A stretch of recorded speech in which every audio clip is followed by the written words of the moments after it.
وہ اس کی بیعت نہیں کرتا، نواز شریف کو وزیر اعظم تسلیم ہی نہیں کرتا، تو پھر باغی ہو گیا نا، اس نے بغاوت کر دی نا، یہ ہے باغی بغاوت۔ یعنی کہ اگر آپ دیکھیں کہ نواز شریف حق پہ ہے اور اسی کے ملک کا پنجاب کا گورنر پنجاب اس کی بیعت نہ کرے، اس کا انکار کر دے، اس کے خلاف کھڑا ہو جائے، اپنی فوج تیار کر لے، تو کیا ہوا؟ تو پھر اس کا مطلب یہ ہے کہ وہ اس کو نہیں نہ مانتا۔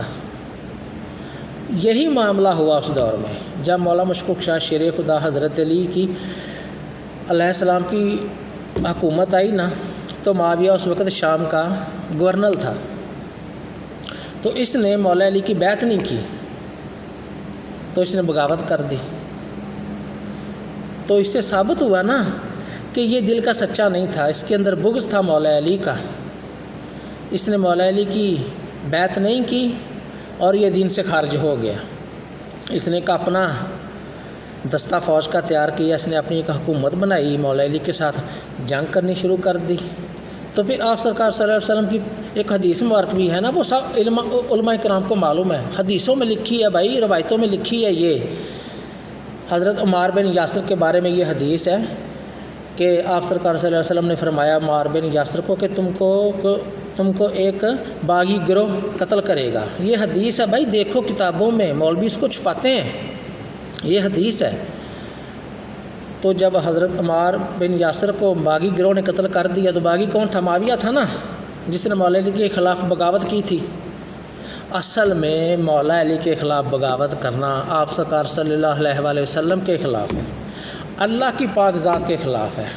یہ تو فرمان ہے نا آپ سرکار صلی اللہ علیہ وسلم کا، آپ سرکار صلی اللہ علیہ وسلم سب کچھ فرما دیا کہ جس نے مجھے گالی دی، جس نے علی کو گالی دی اس نے مجھے دی۔ تو اب یہ اس سے حساب لگائیں، اندازہ لگا لیں آپ کہ جس نے بھی مولا علی کو اس کی شان میں گستاخی کی، مولا علی کو گالی دی، اس نے آپ سرکار صلی اللہ علیہ وسلم کو گالی دی، اور رسول کو گالی دی تو سمجھو اللہ کو گالی دی، تو پھر وہ دین سے خارج ہو گیا نا۔ تو آپ لوگ کیوں اس کے نعرے لگاتے ہیں؟ آپ پڑھیں، غور سے پڑھیں، حدیثیں پڑھیں، خود جانیں کہ پچھلے دور میں کیا ہوا تھا۔ یہ مولوی تو آپ کو اپنا لکھا ہوا پڑھا رہے ہیں، ان کے سینے میں اہل بیت کا اتنا بھی ذرا سی بھی محبت نہیں ہے ان کے سینوں میں، کیونکہ ان کے سینے اللہ کے نور سے روشن ہی نہیں ہے۔ جو علم باطن ہوتا ہے نا، باطن، وہ ان کے دلوں میں نہیں ہے۔ یہ جتنا مرضی قرآن پاک پڑھ لیں، حدیثیں پڑھ لیں، بڑے بڑے نعرے لگا لیں، یہ کر لیں وہ کر لیں، لیکن ان کے دلوں میں ایمان کی روشنی نہیں ہے، تبھی تو ان کے سینوں میں قرآن اترا ہی نہیں ہے۔ قرآن تو یہاں تک ہے، ظاہری علم ہے، باطنی علم ان کے پاس ہے ہی نہیں۔ وہی تو ہم سب کو یہ پڑھاتے ہیں تاکہ ان کا حقہ پانی نہ بند ہو جائے، معاویہ کے نعرے لگاتے ہیں، معاویہ کی شان میں نعتیں پڑھتے ہیں۔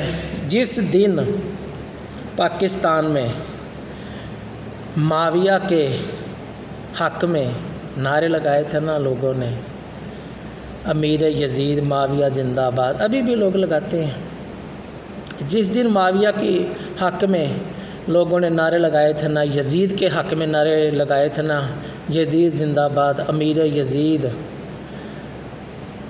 اس دن سے پاکستان کے برے حالات شروع ہو گئے۔ حالات تو پہلے ہی بہت برے تھے، لیکن اس دن سے زیادہ شروع ہو گئے، کیونکہ ان حرامیوں کے بچوں کو آپ یہ دیکھیں کہ یہ کر کیا رہے ہیں۔ کہتے ہیں کہ ہم حق پہ ہیں، اپنے نبی کا کلمہ پڑھتے ہیں، اپنے نبی کے نواسوں کے قاتلوں کو یہ زندہ آباد کہتے ہیں۔ جو شخص اپنے نبی کے نواسوں کے قاتلوں کو زندہ آباد کہے وہ بغضی ہے، وہ لعنتی ہے، اس پہ خدا کی لعنت ہے، لعنت کرنے والوں کی لعنت ہے، وہ مسلمان نہیں ہے۔ اور معاویہ کی آپ لوگ حقیقت کیا جانتے ہیں؟ یہ جو جتنے بھی کیا کہتے ہیں تقریریں کرتے ہیں، آگے جتنے بھی بیٹھے ہوتے ہیں نا مولوی سارے، وہ واہ واہ تو کرتے ہیں، لیکن کبھی کسی نے اٹھ کے یہ بھی کہا کہ بھائی آپ لوگ کہتے ہیں کہ معاویہ اور علی کے جو درمیان جنگ ہوئی تھی اس میں آپ سکون اختیار کریں، چپ رہیں، یہ معاملہ ان کا ہے؟ تو کبھی کسی نے کھڑے ہو کے پوچھا ہے بھائی ہم کیوں چپ رہیں؟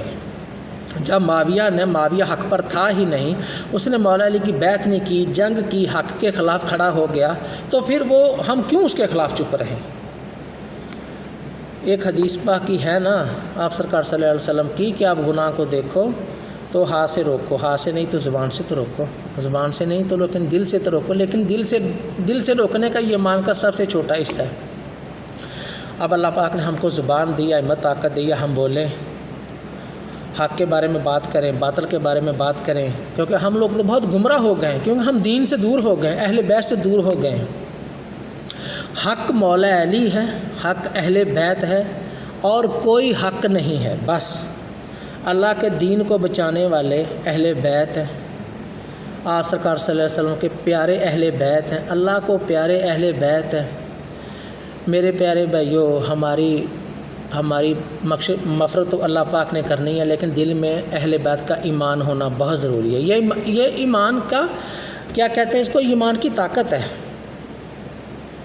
اگر ہمارے دل میں اہل بیت کی محبت نہیں ہے، ایمان نہیں ہے، تو ہم لاکھ قرآن پاک پڑھ لیں، باتیں کر لیں، سجدے پہ سجدہ، منکے پہ منکا، ٹھا منکا، ایسا کرتے جائیں، کوئی فائدہ نہیں ہے میرے پیارے بھائیوں، کوئی فائدہ نہیں ہے۔ جب تک ہمارے دل میں اہل بیت کی محبت نہیں ہے، اللہ کی پاک ذات کی محبت نہیں ہے اور اس کے پیاروں کی محبت نہیں ہے، تو ہمارا یہ عبادت کرنا، نماز پڑھنا، یہ سب بیکار ہے۔ پوچھنے کسی مولوی سے بھی، حدیثیں کھولیں، آپ کو پتہ چل جائے گا۔ یہ سب ہم لوگوں کو جھوٹ سناتے ہیں۔ ابھی یہ کہہ رہے ہیں کہ قرآن پاک پڑھنا جائز نہیں ہے، حدیث سے کسی سے بھی ثابت نہیں ہے، کسی نے بھی قرآن پاک پڑھنا ہے۔ جو فوت ہو گیا اس کی رضا کیا کہتے ہیں اس کو، بخشش کے لیے قرآن پاک پڑھنا، پہلے ہمارے مدرسے میں جائیں، فتویٰ لیں۔ یہ جو جتنے بھی مولوی ہیں نا، کہتے ہیں کہ معاویہ کی جنگ اور علی کی جنگ جو ہوئی تو اس پہ آپ سکون اختیار کریں، چپ رہیں۔ بھائی ہم لوگ کیوں چپ رہیں؟ تم تو لوگ لانتی ہو، ہم لوگ تو لانتی نہیں نا۔ ہمارے پہ تو اللہ پاک ذات کا بڑا کرم ہے، کیونکہ ہم اہل بیت کے دیوانے ہیں، ہم تو اس کے ماننے والے ہیں۔ تم تو خنزیر کی اولاد ہو۔ جھوٹی روایتیں، جھوٹی حدیثیں انہوں نے بنائی ہوئی ہیں، کتابیں بھری ہوئی ہیں، اپنی زندگی بھی تباہ کر رہے ہیں اور ساتھ عوام کی بھی زندگی تباہ کر رہے ہیں۔ خیر ان کی زندگی تو ہمیں کوئی لینا دینا نہیں ہے۔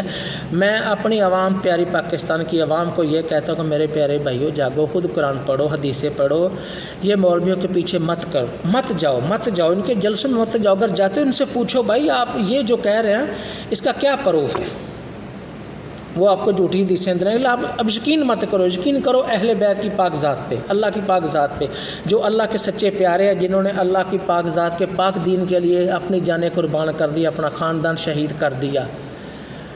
ان سے پیار کرو، ان سے محبت کرو۔ یہ معاویہ کے نعرے لگاتے ہو، یزید کے نعرے لگاتے ہو، قیامت کے روز تم یزید کے ساتھ اٹھو گے، کیا تم لوگوں کو یزید بچائے گا، معاویہ بچائے گا؟ سوچو، فکر کرو میرے پیارے بھائیوں، فکر کرو۔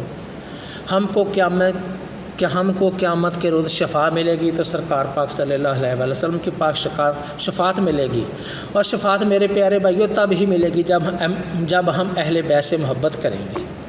جب ہمارے سینے میں اہل بیت کی محبت ہی نہیں ہے تو شفاعت کہاں سے ملے گی؟ یہ مولوی تو ہم لوگوں کو معاویہ کے راستے پہ لے کے جا رہے ہیں، جو باغی تھا، جو اسلام سے خارج ہے۔ اس نے تو اسلام کا بیڑا غرق کر دیا تھا، وہ اتنا بڑا لعنتی تھا، میں آپ کو کیا بتاؤں۔ آپ خود دیکھو، پڑھو سارا، یہ آپ کو سب غلط بیانی کر رہے ہیں۔ آپ سرکار صلی اللہ علیہ وسلم کی کتنی حدیثیں پاک ہیں، کتنی حدیثیں ہیں۔ آپ نے فرمایا کہ میرا گوشت علی کا گوشت، جس نے علی کو گالی دی اس نے مجھے محمد کو گالی دی، یعنی کہ جس نے رسول کو گالی دی سمجھو اس نے ڈائریکٹ اللہ کو گالی دی۔ تو یہ تو اللہ کا دشمن ہے، یہ تو دین کا دشمن ہے، تم لوگ اس کے پیچھے جا رہے ہیں۔ جھوٹی حدیثیں بنائی ہیں کہ وہ کاتب وحی تھا، وہ یہ تھا، وہ تھا۔ لعنت ایسے کاتب وحی پہ، یہ کاتب وحی تھا، یہ تو بغض علی تھا۔ اسی کی سازش سے شروع سے لے کر جب سے اسلام وجود میں آیا، شروع سے لے کر آج تک اسی کے کارندوں کی سازش سے، اسی کے پیروکاروں کی سازش سے آج اسلام کا یہ حال ہے۔ ہم لوگوں کو لوگ دہشت گرد کہتے ہیں، لیکن اسلام دہشت گرد تو نہیں ہے نا، یہ سب اسی کی وجہ سے ہے۔ اس نے دین میں ایسے کام من گڑت بنا دیے جس کو ابھی تک یہ مولوی لے کے چل رہے ہیں۔ تو میرے پیارے بھائیوں، میری آپ سے یہ گزارش ہے کہ اپنی آخرت کو سنواریں، اپنا آنے والا وقت دیکھیں۔ ہمارے پاس ویسے ہی بہت کم وقت رہ گیا ہے، 50 سال میرے خیال میں رہ گئے ہیں قیامت آنے میں، آپ سرکار صلی اللہ علیہ وسلم حدیث کے مطابق۔ تو بھائی مرنا تو سب نے ہے، کسی نے بیٹھے نہیں رہنا، غور و فکر تھوڑا سا کر لیں، اہل بیت کو اپنے دل میں جگہ دے دیں، اہل بیت کو اپنے دل میں بٹھا لیں، اہل بیت کا نور اپنے دل میں ڈال لیں، دیکھیں پھر راہیں کیسے خوشگوار اور خوبصورت ہوتی ہیں۔ اللہ آپ کو زندگی تندرستی دے، خوش رہیں، آباد رہیں۔ اوکے، اللہ حافظ۔